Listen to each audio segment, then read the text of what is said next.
श्री स्वामी समर्थ. स्वामी महाराजांच्या कृपेने तुमच्या सर्व इच्छा मनोकामना पूर्ण हो. ऋतुचक्र फिरत असते, महिने उलटत असतात. मग मध्येच कुणीतरी घरातील प्रौढ व्यक्ती म्हणते, यावर्षी अधिक महिना आहे बरं का. लहान मुले बुचकळ्यात पडतात. अधिक महिना हा कोणता नवीन महिना? वर्ष तर 12 महिन्यांचे असते, मग हा 13वा महिना कुठून आला? त्यांना प्रश्न पडतो, हा अधिक महिना येतो तरी कसा? अधिक महिन्याला मलमास, पुरुषोत्तम मास, अधिक मास, धोंड्याचा महिना अशी विविध नावे आहे. या महिन्याला शास्त्रकारांनी अशुद्ध मानले असले तरी काही व्रत वैकल्य करून या महिन्यात पुण्यप्राप्ती करता येते असं म्हणतात.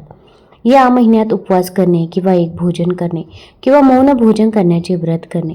या महिन्यात आवडता खाद्यपदार्थ न खाण्याचेही व्रत घेतात. महिन्याच्या शेवटी सत्यपात्र ब्राह्मणाला त्या वस्तूचे दान करून मग त्या वस्तूंचे सेवन करतात. अधिक महिना सामान्यतः 33 महिन्यांनी येत असल्याने या दिवसात 33 अनारशांचे किंवा बत्ताशांचे दान करावे असे सांगितले आहे. काही लोक सवत्स धेनूचे दान करतात, काही लोक दीपदान करतात. अशी विविध दाने या महिन्यात करावी असे सांगितलेले आहे. या संबंधित असलेल्या कथा बोधप्रद आहेत. आपली संस्कृती त्यागाला आणि दान देण्याला महत्त्व देते.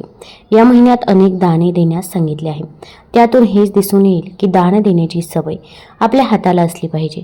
दिल्याशिवाय मिळत नाही आणि पेरल्याशिवाय उगवत नाही, हा निसर्गाचा नियम आहे. म्हणून त्याग करायला आणि दान करायला शिका. आणि हे दानही सत्पात्र माणसाला किंवा महाराजांच्या सेवेसाठी देऊन भरपूर पुण्याचा साठा जमा करायचा आहे. दान दिल्याने समोरच्यालाही आनंद मिळेल व त्याच्या आनंदाने आपल्यालाही आनंद मिळेल, समाधान होईल. या अधिक महिन्यात तुम्ही तुमच्या मुलाबाळांसाठी, कुटुंबासाठी, घरात काही समस्या असतील तर त्यासाठी तुम्ही दानाच्या माध्यमातून पुण्य संचय करू शकता. जीवनात काही अशा समस्या येतात की त्या पैशाने सुटत नाही. पैसा हा गौण आहे, परंतु तुम्ही किती दान करतात यावर ते अवलंबून आहे.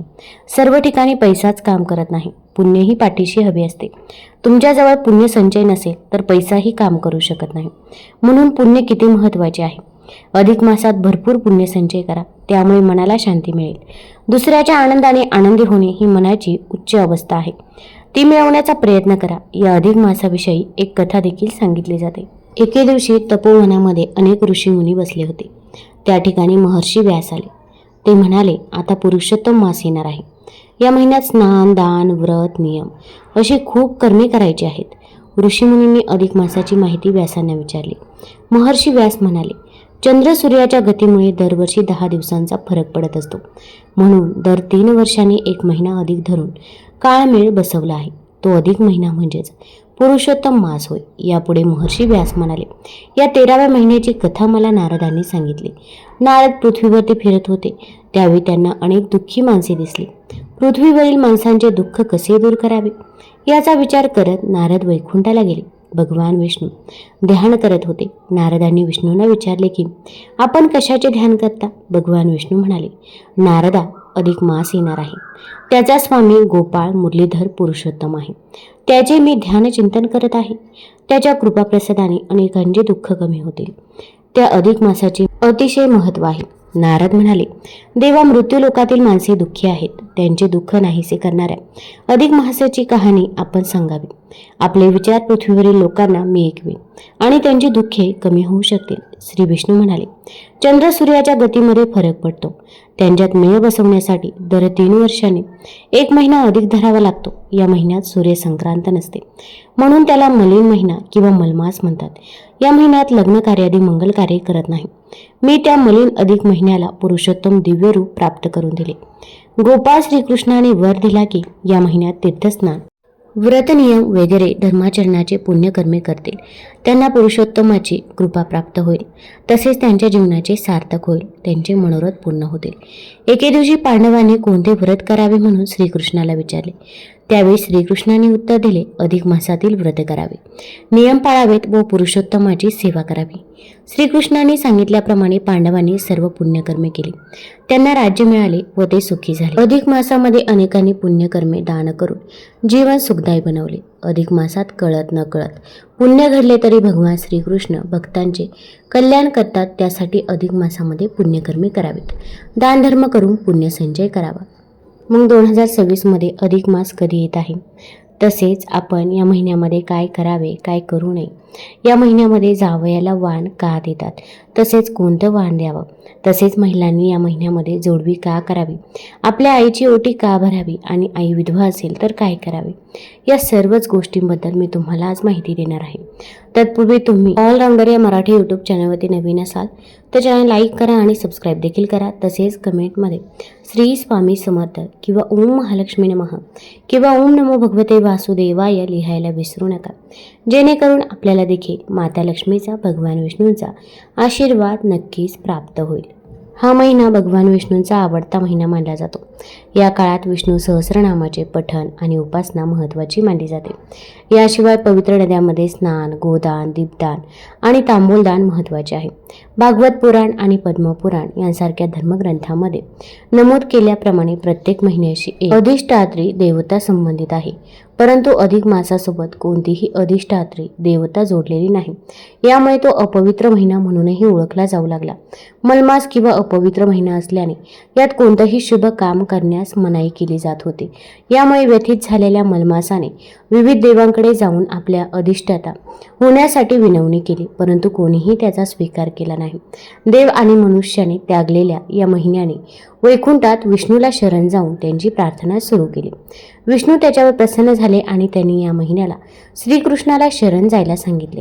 हिंदू धर्मातील श्रद्धेनुसार श्रीराम हा विष्णूंचा 7वा अवतार मानला जातो. रामाला मर्यादा पुरुषोत्तम म्हणून ओळखलं जातं. श्रीकृष्ण हे भगवान विष्णूंचे 8वे आणि पूर्ण पुरुषोत्तम रूप असल्याचं मानलं जातं. प्रजापती पुढे म्हणतात, मलमासाने श्रीकृष्णाला आपली प्रमुख देवता बनवण्याची प्रार्थना केली. श्रीकृष्णाने ती स्वीकार केली आणि मलमास हा पुरुषोत्तम मास म्हणून ओळखला जाऊ लागला. कृष्णाने या महिन्याला आपले गुण समर्पित केले, त्यामुळे तो पवित्र झाला. या महिन्यात श्रीकृष्णाची कृपा मिळवण्यासाठी व्रत वैकल्य पूजा करतात. यामुळेच मलमास हा भक्तिमास, पुरुषोत्तम मास बनला. पुराणात या महिन्यात भक्तीची अनेक उदाहरणे आहेत. सामान्यतः एक चंद्रवर्ष आहे सौर वर्षापेक्षा सुमारे 10 दिवसांनी लहान असते. सूर्य दर महिन्याला एका राशीत प्रवेश करतो, याला सूर्य संक्रांती म्हणतात. उदाहरणार्थ, सूर्य जेव्हा मकर राशीमध्ये प्रवेश करतो तेव्हा त्याला मकर संक्रांती म्हणतात. अशा प्रकारे 12 महिन्यात संक्रांती 12 असतात. ज्या महिन्यात सूर्य संक्रांत येत नाही तो अधिक महिना मानला जातो. अधिक महिना किंवा पुरुषोत्तम मास 3 वर्षातून एकदा येतो. सौर आणि चंद्र वर्षामध्ये सुसंवाद प्रस्थापित करणे हा त्यामागचा उद्देश आहे.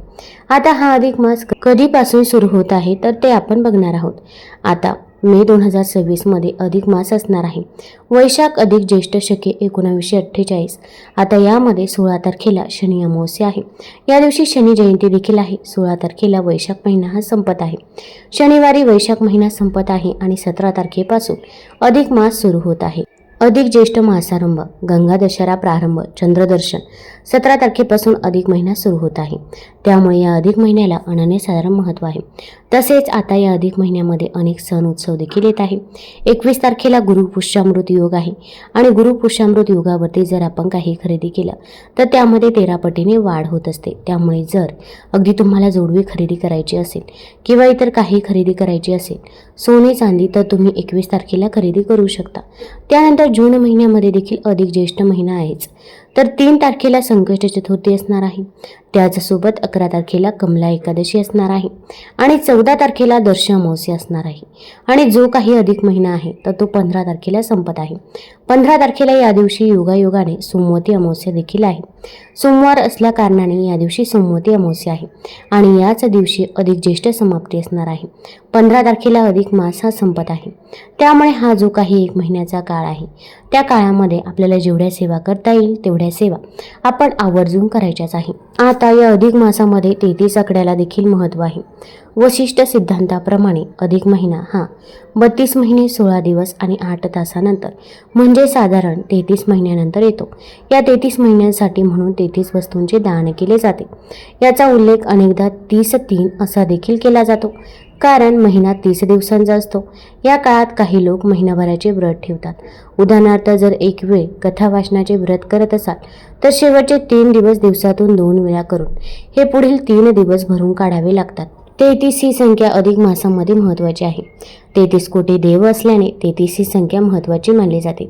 या महिन्यात जावयाला मानपान का दिला जातो तर या महिन्यात सासूरवाशींचे आई वडील जावयाला घरी बोलवून त्याची रीतसर पूजा अर्चा करून पंचपक्वाने त्यांचा मानपान केला जातो. जावयाला अधिक मासाचं वाण दिलं जातं. हिंदू धर्मानुसार विवाह प्रथेनुसार जावयाला नारायणाचं रूप मानलं जातं. अधिक मास म्हणजे पुरुषोत्तम मास असतो, त्यामुळे या महिन्यात जावयाला नारायण रूप मानून पूजा केली जाते. म्हणून हिंदू धर्मात लग्न झालेल्या जोडप्यांना लक्ष्मीनारायणाचे रूप मानलं जातं. म्हणून अधिक मासात जावयाला तुपातील 33 अनारसे दिले जातात. एक चांदी किंवा तांब्याच्या ताटात हे अनारसे सजवून त्यात तुपाचा दिवा लावून हे वाण जावयाला दिले जातात. याला जावयाचं वाण असंही म्हणतात. मुलीचं आयुष्य सुखी करण्यासाठी अधिक महिन्यात जावयाला चांदीचं निरंजन देखील दिलं जातं.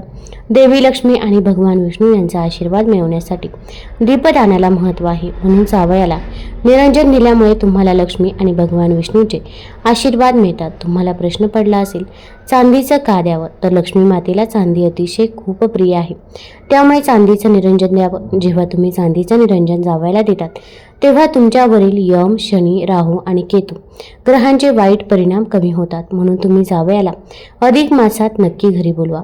त्यांच्यासाठी छान छान खाद्यपदार्थ बनवा.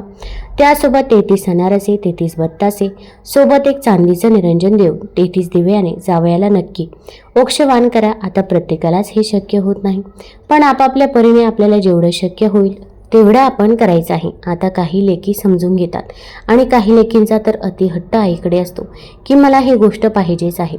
पण आईची देखील परिस्थिती समजून घेणं तितकंच गरजेचं आहे. आईने आपल्याला जन्म दिलेला आहे आणि तिचं ऋण आपण कधीही फेडू शकत नाही, हेही तितकंच खरं आहे. आता या महिन्यामध्ये आपण लेकी जावयाला तर करत असतो, पण आपण आपल्या आईसाठी करणं देखील तितकंच गरजेचं आहे. आता तुम्हाला जर आईसाठी करणे शक्य असेल तर आवर्जून करा, आणि आईसाठी केलं नाही तरी पण आई तुमची तुम्हाला काहीच बोलणार नाही. पण जर शक्य असेल तर आवर्जून करा. आता जेव्हा पण आपण आईकडे जातो तर आई आपल्याला कधीही रिकाम्या हाताने घरी पाठवत नाही.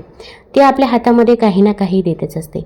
अगदी तिच्याकडे काही नसलं तरी पण जे आहे तर ते आपल्याला ती देत असते. पूर्वी घरी आलेल्या सुवासिनीला ओटी भरल्याशिवाय पाठवत नसत. ओटी भरणे हा भारतीय संस्कृतीमधील एक महत्त्वाचा संस्कार. सुवासिनीला संतती प्राप्ती व्हावी म्हणून तिची ओटी भरली जाते. संतती प्राप्तीच्या आशीर्वादाचे हे प्रतिकात्मक स्वरूप असते. मात्र केवळ अधिक मासातच विवाहित मुलगी आपल्या सवाशीण आईची ओटी भरू शकते. लग्न कार्यात कन्यादानाला अतिशय महत्त्व असते. आपल्या लाडक्या लेकीला सुयोग्य हाती सोपवून तिची जबाबदारी तिच्या पतीच्या हाती सोपवणे याला कन्यादान विधी म्हणतात. त्याचा चुकीचा अर्थ काढत कन्या काय दान देण्याची वस्तू आहे का अशी चर्चा करतात. मात्र तसे नसून कन्यादान हा एक संस्कार आहे, जबाबदारीची जाणीव आहे.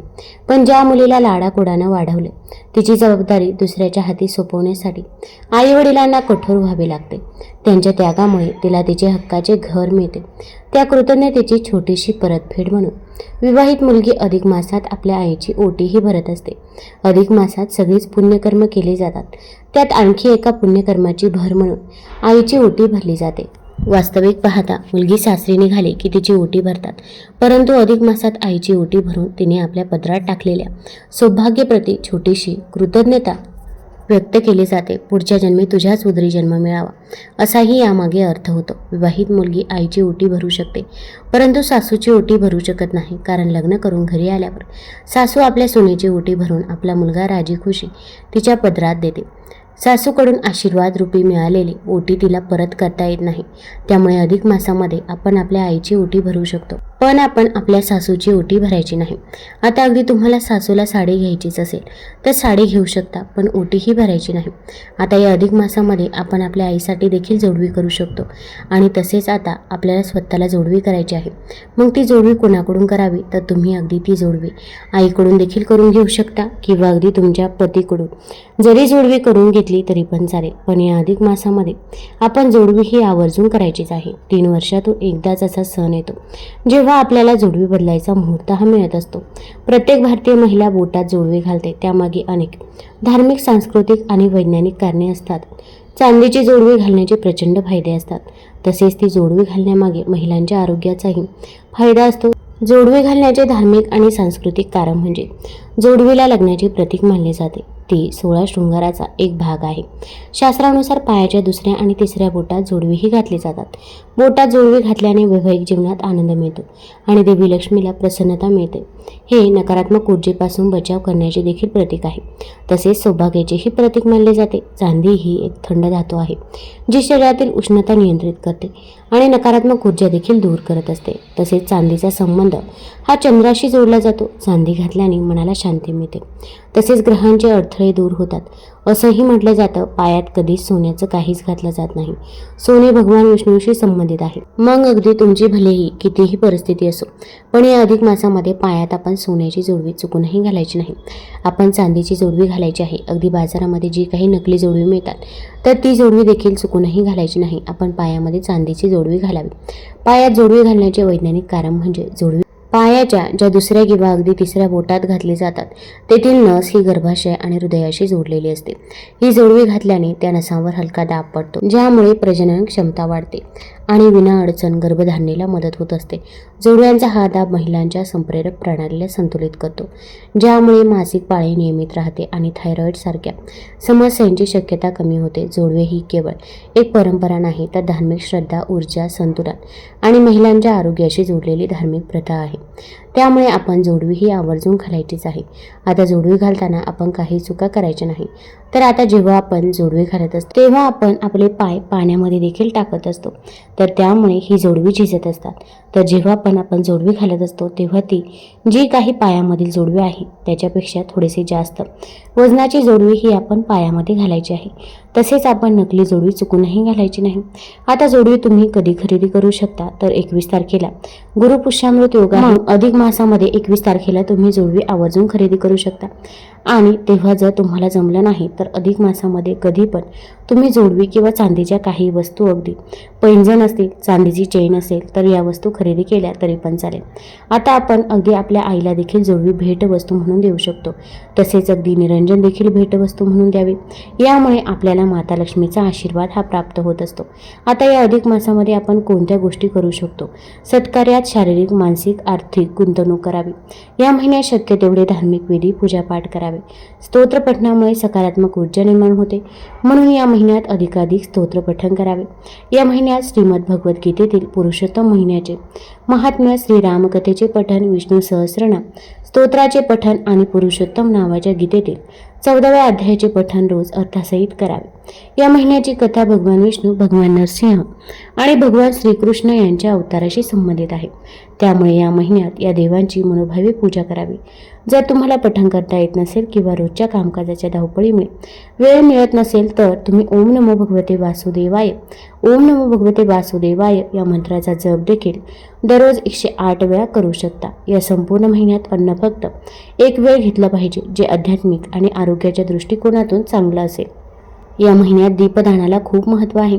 या महिन्यात दान आणि दक्षिणेचे कार्य करणं पुण्याचं मानलं जातं. आता विधवा आईची ओटी भरावी का? किंवा मग तुम्ही स्वतः विधवा असाल तर मग अशा महिलांनी आईची ओटी भरावी का? काय करावे? तर ज्यांना आई नाही, ज्यांची आई वारली आहे, किंवा मग अशा मुलींनी ओटी भरावी का? हा प्रश्न बऱ्याच जणींना असतो. तर आपण आपल्या हिंदू धर्मामध्ये किंवा आपण भारतीय संस्कृतीमध्ये विधवा स्त्रियांना हळदी कुंकू लावलं जात नाही किंवा मग त्यांची ओटी देखील भरत नाही. त्यामुळे तुम्ही विधवा जर तुमच्या आई असेल तर तुम्ही त्यांची ओटी भरू शकत नाही. पण याचा अर्थ असा नाही की अधिक मासामध्ये तुम्ही आपल्या आईसाठी काहीच करू शकत नाही. तर बघा, आपण ओटी तर भरू शकत नाही, काही हरकत नाही, पण आपल्या आईसाठी अधिक मासामध्ये आपण एक छानशी सुंदर आईच्या आवडत्या रंगाची साडी आईला देऊ शकता किंवा एखादी भेटवस्तू तुम्ही आईला देऊ शकता. पण मग आईला आपण काहीतरी घ्यायचंच आहे. अगदी विधवा आई असली तरी पण आपण तिच्यासाठी काहीच करायचं नाही, असं चुकूनही आपण करायचं नाही. आणि ज्या पण महिलेला आई नाही किंवा आई वारलेली आहे तर अशा महिलेनी अगदी तुम्ही भाऊजाईची ओटी भरू शकता किंवा अगदी तुम्ही तुमच्या बहिणीची ओटी भरली तरी पण चालेल. तसेच या महिन्यात दान आणि दक्षिणेचे कार्य करणे पुण्याचे मानले जाते. पुरुषोत्तम महिन्यात स्नान, पूजा, अनुष्ठान आणि दान केल्याने विशेष फळ मिळते आणि सर्व प्रकारचे त्रास दूर होतात. गहू, तांदूळ, मूग, तीळ, वाटाणा, राजगिरा, काकडी, केळी, आवळा, दूध, दही, तूप, आंबा, खरपूस, पिंपळ, सुपारी, फणस या पदार्थांचे सेवन या महिन्यामध्ये आपण करायचे आहे. आता या महिन्यामध्ये कोणती कामे करून लग्न कार्य, मुंज, साखरपुडा किंवा अन्य कोणतेही मंगल कार्य अधिक मासात करू नये. या महिन्यात विवाह, नामकरण, अष्टकादी, श्राद्ध, मुंडन, यज्ञोपीत, कान टोचणे, गृहप्रवेश यासारखे शुभकार्य करणे टाळावे. या अधिक महिन्यात कोणत्याही प्रकारचे व्यसन करू नका आणि मांसाहारापासूनच दूरच राहावे. मांस, मद्य तसेच तांदळाचा कोंडा, उडीद, मोहरी, मसूर, मुळा, कांदा, लसूण, शिळे अन्न, मद्यपान करू नये. तसेच या अधिक मासामध्ये गृहप्रवेश देखील केला जात नाही. तुम्हाला जर हा व्हिडिओ आवडला असेल तर चॅनल लाईक करा, सबस्क्राईब करा आणि आपल्या मित्रपरिवारासोबत जरूर शेअर करा. धन्यवाद.